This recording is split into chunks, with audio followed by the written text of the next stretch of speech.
What's up mga kaboxing? Welcome back sa YouTube channel. At kung bago lang pa kayo, huwag niyo kalimutan mag-subscribe and i-click ang notification bell para more updated kayo sa mga panibago kong i-upload. Katulad nito, Pacquiao versus Marquez. So, pinakamalupit na laban sa kasaysayan ng boxing. So, tara, samahan niyo ako sa pagkomentaryo sa video na ito.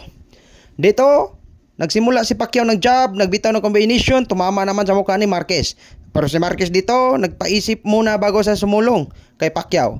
So dito si Marquez umatras at dito nagbitaw ng jab at dito tinulak ni Marquez si Pacquiao para lang ma-knockdown. Pero bawal yan, hindi yan pwede. Dito, bumitaw na naman si Manny Pacquiao at sinuntok ni Marquez yung mukha ni Pacquiao, napatras si Pacquiao na may kasamang cover-up. Kaya walang nagawa si Pacquiao doon. Bumawi naman si Pacquiao ng hook at dito straight at dito yung ginawa ni Pacquiao para hindi sa mabawian ng suntok ni Marquez. So malupit talaga ito si Marquez din kasi matigas yung suntok niya, parang maso. Same lang sila ni Pacquiao. Dito kinain ni Marquez yung straight ni Pacquiao. O di ba? Ganyan kalupit si Pacquiao. Ayun, same hook, same punch, same power. Manny Pacquiao versus Marquez. Pinakamalupit na laban, tunay na bakbakan. Ito nagbitaw ng straight at hindi tinuloy ni Marquez. Si Pacquiao naman dito, nag-jab si Marquez, nag-jab si Pacquiao, combination, buti nakayuko si Marquez. Si Marquez naman dito, nahirapan kasi biglang mawala sa harap si Pacquiao. So yan, ginawang Pacquiao para lang malipat si Marquez. Yan, nag-jab, ayun, munti ka na, combination, pasok ang mga combination ni Pacquiao. Yun, straight naman, konting alis sa harapan, maya biglang nahirapan si Marquez kay Pacquiao. Dito naman, akala ni Marquez na tumira ng straight. Ayun, combination, hindi na mapasok yung straight ni Pacquiao. Ayan. Grabe talaga yung laban nila dito. Ayun, body shot, ang ganda ang pagkatama. Pero bumawi naman si Pacquiao sa muka ni Marquez. Oh yeah. Dito na naman banda, nag-jab si Marquez and then bumitaw ng pinakamalakas na suntok dito na knockdown si Pacquiao. Buti na lang, hindi pa natutulog si Pacquiao dito pag knockdown niya sa suntok ni Marquez. Sinadya talaga ni Marquez na i-knockdown si Pacquiao. So walang kawala dito, pumasok ang suntok ni Marquez. Yan. Kita nyo naman sa slow motion paano pinasok ni Marquez.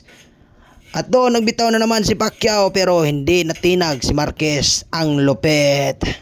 Dito naman nag-straight at dito nag-straight din si Marquez. Pareho silang gumalaw. Ayun, kinain, napakalakas din pero hindi tumalab yung suntok ni Pacquiao. Si Marquez pinakamalupit na boxing sa Mexico. Pinakaboksingero sa Mexico, siya ang pinakamalakas at pinakamalupit na sumuntok katulad ni Pacquiao. Kaya dito si Pacquiao nahihirapan sa kay Marquez kasi na-knockdown na siya. Dito, bakbakan ng walang atrasan at naidlog si Pacquiao doon. Bawal yon. So dito si Marquez, malapit na pumunta sa lubid.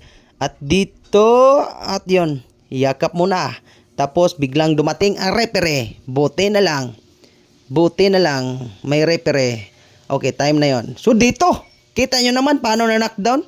Dito, kitang-kita talaga ni Marquez. Walang halong scripted sa laban na ito, kundi tunay na laban, tunay na suntukan. Okay? So pumasok naman ang manok dito. Paala kang manok ka. Kaya wala na kay pagkaon, madakpan ka, sud ka sa tangkal. Padayon ta dire sa atong video kay nagpahinomdom ta dito, kay layo na kita. Dire na sad sudlan na sad ni Marquez si Pacquiao. So walang nagawa si Marquez kaya yumuko at kinain ang lahat ng mga combination ni Pacquiao. Ang ginawa ni Marquez, bumawi naman ng hook dito sa katawan pero hindi naman tumama. Ayun, naka-straight din na gamit ang jab. 'Di ba? Ang lupit jab na straight.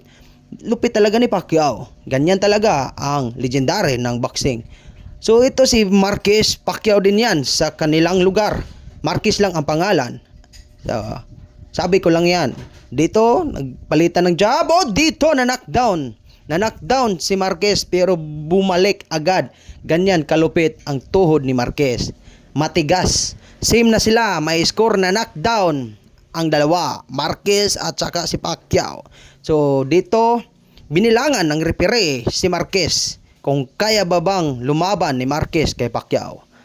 At kaya naman, dito naman, nagsagupaan na silang dalawa. Ayun! Kinain na naman ni Pacquiao ang straight ni Marquez. Dito galit na galit si Pacquiao, gustong humamon si Marquez, pero si Pacquiao parang inisip na muna bago siya umatak. Ayan o. Abante, yan, straight na naman. Palagi naman kumakain si Marquez ng suntok ni Pacquiao. Yan, combination, ang galing. Ang galing sa laban na ito. Ang galing nilang dalawa. Andito, nagbitaw na naman si Pacquiao, pero si Marquez na paatras. Ayun, sa pool na naman, kinain ni Marquez.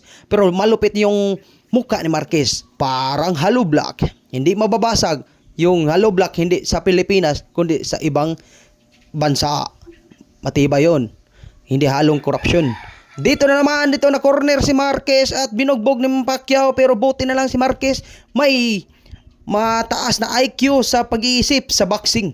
Hinarangan ng mga jab, tapos quick uppercut. Dito na naman, nagbitaw na naman si Manny Pacquiao ng malupit na mga masuntok, pero si Marquez may ginawa.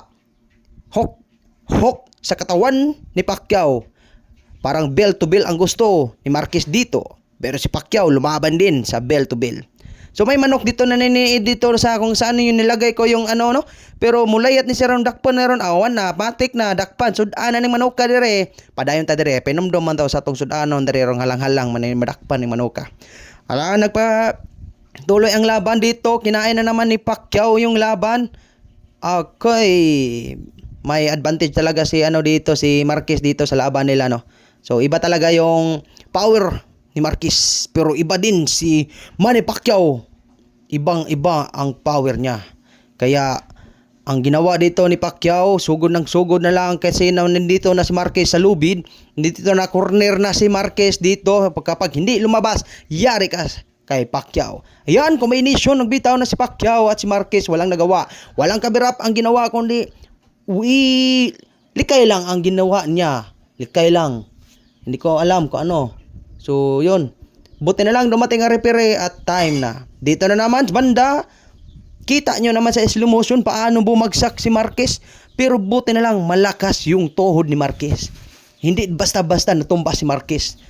Tumayo bigla. Nagulat si Pacquiao. Parang wala lang. Pero, binilangan ng referee. Dito, kita nyo ng banda paano nabagsak si Marquez. Dito na naman, pinakain ni Pacquiao ng hook. Walang ibang nagawa si Marquez dito kundi lumaban ng lumaban. At si Pacquiao bitaw ng mga suntok na napakasulid. At binalikan naman ni Marquez na napakasulid na suntok. May manok ako kukunin dito na may ulam na aming mamaya. Ayun, kinain naman ni Marquez yung straight punch ni Pacquiao. Dakpin ko na nito kasi nakapasok na siya. Dito naman, continue tayo sa itong komentaryo dito, no? Laban nila Manny Pacquiao versus Marquez 4. So dito, banda. Parang nag-relax silang muna kung sino maunang sumuntok. Ayun, nagbita na naman. Alam na naman ni Marquez yung galawan ni Pacquiao, kaya kitang-kita talaga ni Marquez. Nagbita na naman ang combination si Marquez, pero hindi naman tumama. Nakatama lang yung suntok ni Marquez sa kamay ni Pacquiao. Ayan, combination naman nakayuko si Marquez, pero tumama. Ayos yun ha, galing ha. Nagiba yung cover up ni Marquez. Sinadya talaga ni Marquez na walang cover up para si Pacquiao pasok na pasok para makikita niya paano ma-knockdown si Pacquiao. Dito naman si Pacquiao matras at yan, dito na banda parang binitawan na yung jackpot punch ang ginawa ni Marquez dito. Tingnan natin. Dito, ayun! Jackpot punch. Dito na ang nangyari na natalo si Pacquiao sa laban nila. Marquez versus Pacquiao 4. Talo si Pacquiao via TKO. Ayan, natutulog na si Pacquiao at hindi na bumangon pang ulit. Kaya nalo na si Marquez via TKO decision. Kaya ito yung pinakamasakit na kasaysayan sa boxing ni Pacquiao. Pero okay lang, panalo naman sa pera. Oh yeah. Ayun o.